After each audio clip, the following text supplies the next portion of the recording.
So I'll wait till Latin 1 students. Hope you guys have had a chance to look at the vocabulary that I showed you already and start practicing a bit on Quizlet. Today I wanted to take you through the chapter 15 notes, explain to you how the third declension works for neuter nouns, and also a new construction called the ablative of manner. So these would be good notes to get into your note section in your binder. You can refer back to those as you're getting ready for the next quiz on chapter 15. This chapter will kind of go right on with chapter 14 that we just learned. So if you did well with chapter 14, this one will kind of add on to it, okay? So as we go through the notes, this is a video. So of course, if I'm going too fast or if you need to stop and think about something or write something down, just pause the video and you can start it back up, okay? So here's the two topics in this chapter, third declension neuter nouns and the ablative of manner. Now, just a reminder that you tell the word which declension comes from. If it's a noun, declensions are a noun thing. And you tell which declension the noun belongs to by looking at its genitive ending. That's why you memorize the genitive when you memorize the vocabulary, okay?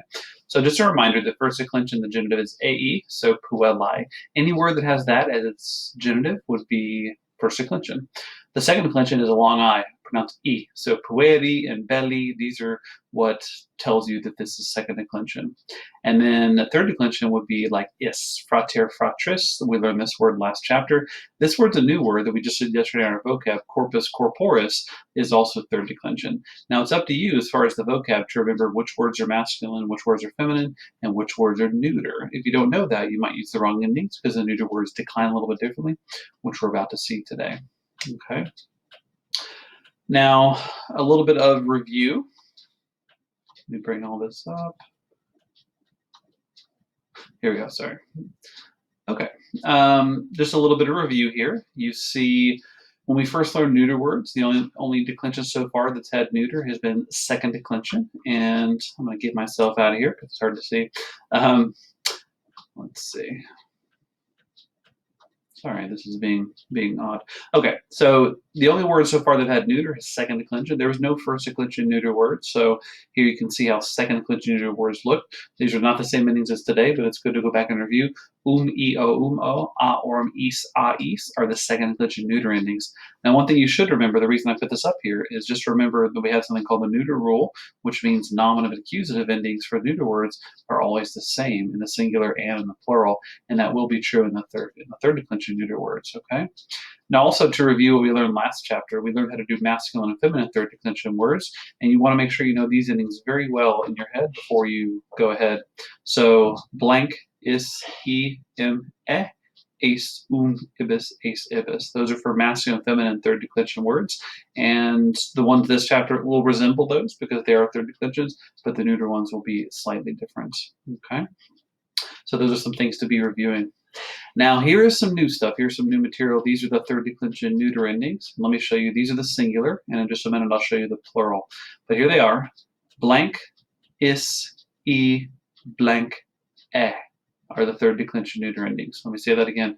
Blank, is, blank, So what's the only difference here between these and the masculine and feminine ones from last chapter is the accusative. Instead of im, the accusative is blank. Blank, is, blank, Now, what does it mean that it's blank again in the accusative? You can maybe already kind of tell just by what you know of last chapter and everything, but what that means is the accusative will always be whatever the nominative is, okay? That has to be true because they're neuter words. And so this goes from nomen, this means name, nomenis, nomini, that's the base, but the accusative has to be the same as the nominative.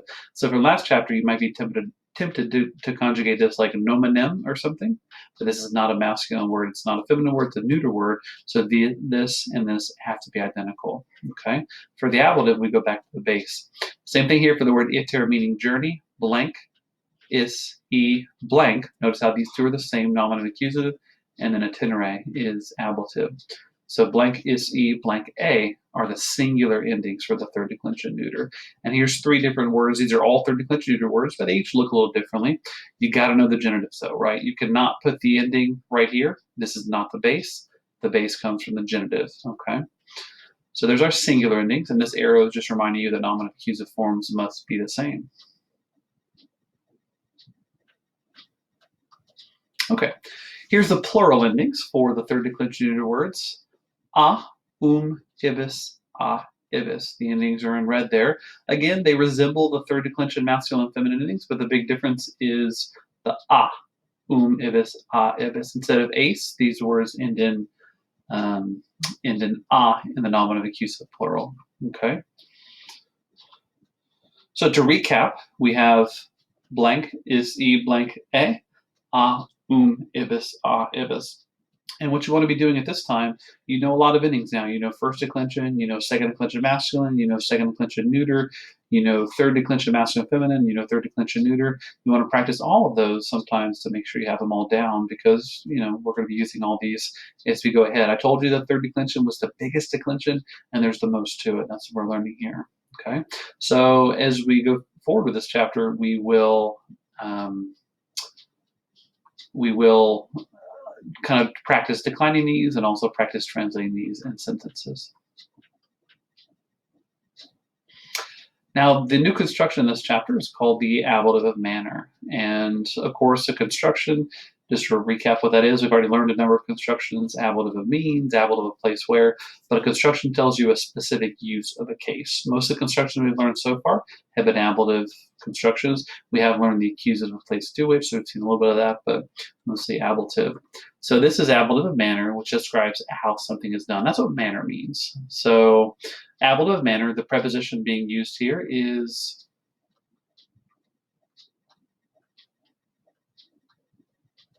bring it up here. Excuse me. Okay. My PowerPoints give me a little weirdness today. So bear with me, thank you. So the preposition being used here is cum, okay, which means with, plus a word in the ablative.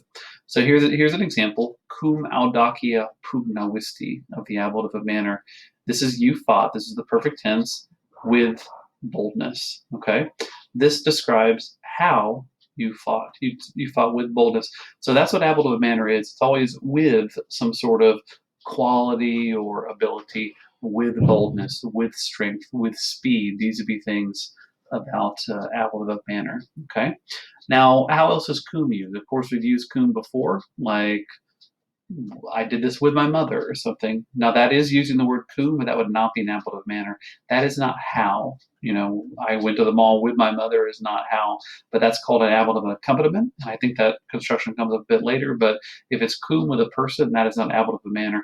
Ablative manner must describe how you did something. Again, with boldness, with joy, things like that. Okay. So oftentimes you see cum with the ablative of manner like you see here. A common example of the ablative of manner would be if you go to college. A lot of colleges will call, if you get good grades and you get a certain GPA, they'll use the phrase cum laude. Cum laude means literally with praise or with honor to show what your GPA was. And sometimes you'll see that on diplomas. Now, notice the little note down here. This one is a big note. Cum is sometimes omitted in this construction. When there's an adjective modifying the ablative of manner, the cum may be omitted. What that means is it's optional, and that'll make this construction a little bit tricky because sometimes you will see the cum, sometimes you will not. So here's an example. Aquam magna cum diligentia portavit. Okay, so he carried the water with great diligence. Notice how that describes how something was done with great diligence. Now, the fact that this word is here, magna, it's clearly modifying diligentia because they're both feminine ablative singular, right? What that means is the cum may or may not be written there. It's optional. So you would just as be correct to say magna cum diligentia as you would be to say magna diligentia, okay? So that's a very important thing to notice here, is that the cum is optional when there's an adjective there. Now in this one, is the cum optional? Cum audacia? No, because there's no adjective there modifying the ablative word. Okay, so definitely this is the first time we've had construction where the cum may or may not be there. Okay, in English sometimes there's, other languages do this where sometimes there's just more than one way to express something, and it's just how the language developed, and that's what's happening here. There's more than one way to express this. So some authors might have been using the cum in this construction more. Some might have thought it wasn't their style to use the cum as much. Okay. Now, just one little note here on ablative of means versus ablative of manner. And let me see if the rest will come up. Getting a little trouble today. There we go. So, of course, we've learned the ablative means before. Sometimes students get mixed up over which construction is which here. So I just want to give you a quick description of each and an example of each. But remember, the ablative means was not how something was done, but it was with what you did something, with what tool or with what thing you accomplished something. So here's the ablative means: you fought with weapons. With weapons is not how, but rather the weapons are a tool or an instrument to do something. What's the big difference? The ablative means never takes a preposition. So notice how with weapons is just telis. There's never a word cum there. You fought with weapons. The ablative manner is not ever going to be like an actual thing or instrument or device, but rather it's going to be, like I said, some sort of quality or ability. So this one is you fought with daring or with boldness, right? Notice how these both kind of sound the same. They're both the same verb, but with weapons is means, and with daring or with boldness is ablative manner, because daring describes how something was done. Okay. So not a very long chapter for me to explain to you, but certainly going to be a crucial one as we work through it and learn how to do these words. And we'll do some practice the next few days, and of course we'll get ready for another quiz eventually on chapter 15 that you guys can try and do well on.